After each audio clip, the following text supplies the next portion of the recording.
When you're trying to hit your protein targets on a budget, you usually end up staring down two options in the grocery aisle: tofu and tempeh. Since both come from soybeans, people assume they do the exact same thing for your body. You swap them in a stir-fry and figure the biological math works out the same. But biologically, they are entirely different structures. One is an intact, fermented whole food. The other is a coagulated liquid extraction. To make tempeh, you take whole cooked soybeans and introduce a fungus called rhizopus.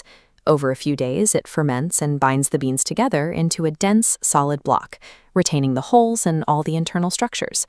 Tofu skips the whole bean entirely. The beans are soaked, pureed, and strained to extract soy milk.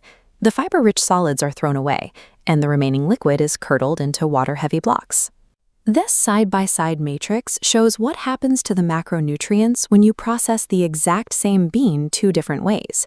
We are comparing a standard 100-gram serving of each. Because tempeh keeps the whole bean, it is significantly denser. You get 19 grams of protein compared to tofu's 9.4. But look at the energy cost: 167 calories for tempeh versus just 94 for tofu. Stripping away the solid bean mass also wipes out the dietary fiber. Tempeh delivers 8.3 grams of fiber per serving. Tofu barely gives you 2.4. Blindly swapping a block of tempeh for a block of tofu means you are doubling your calories and altering your fiber intake without realizing it. Depending on your health goals, that substitution will actively sabotage your progress. The way you process a soybean dictates which system in your body benefits the most.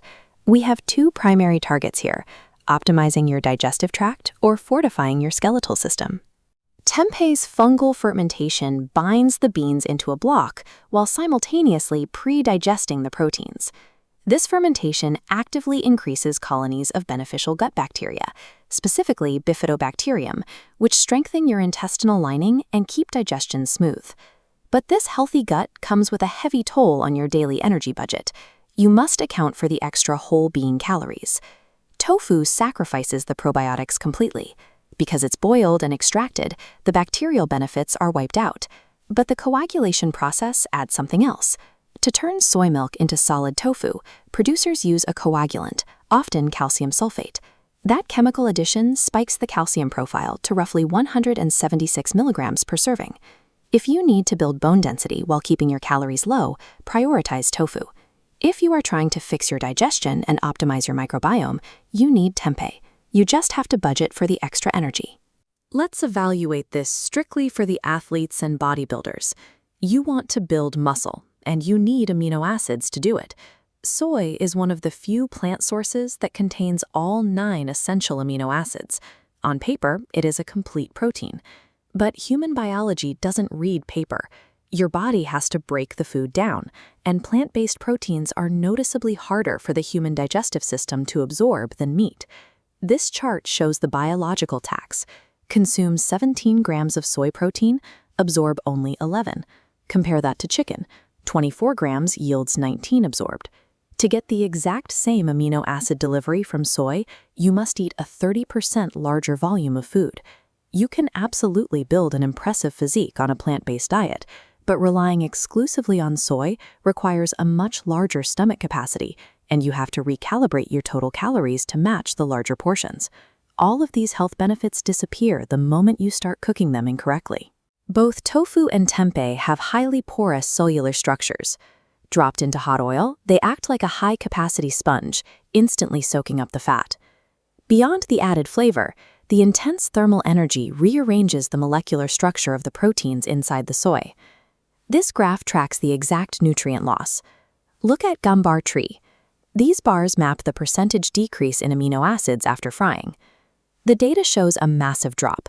Tofu loses nearly 35%, while porous tempeh loses over 64% of its building blocks. Deep frying substantially degrades the protein density. You are effectively replacing essential nutrients with heavy, often inflammatory lipids. To get the advantages of soy, steaming, boiling, or pan roasting are your required methods. Deep frying defeats the purpose of buying these foods entirely. Let's apply this data directly to your specific physiology using this scorecard. We have 4 distinct biological goals. First, the longevity optimizer. Your answer is tempeh. Fermentation preserves the fiber, and it delivers up to 103 milligrams of cardiovascular protecting isoflavones per serving. Second, the calorie counter. Your answer is tofu. The water density allows you to eat a physically filling volume of food for almost half the calories of tempeh. Third, the muscle builder. You can use either one. Just remember the absorption math and increase your serving size by 30% to match the bioavailability of meat. Fourth, the gout patient. Medical data shows that plant-based purines from soy do not reliably trigger uric acid spikes the way meat and seafood do. Both are safe in moderate amounts. There is one strict medical caveat.